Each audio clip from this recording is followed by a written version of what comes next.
Los obstáculos existen en esta vida, sin embargo, todas las personas que no se detienen y siguen en busca de sus metas es la que nunca se deja vencer por ninguno.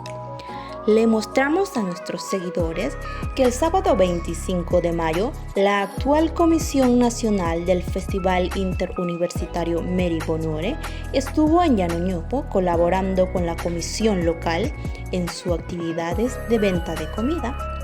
iniciando a ser de ejemplo que todo objetivo o meta propuesta se logra con más éxito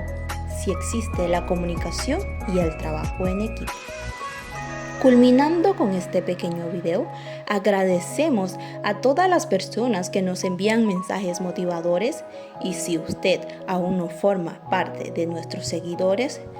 nos puede seguir en nuestras redes sociales, Instagram, Facebook, TikTok, YouTube como Festival Mary Bonore.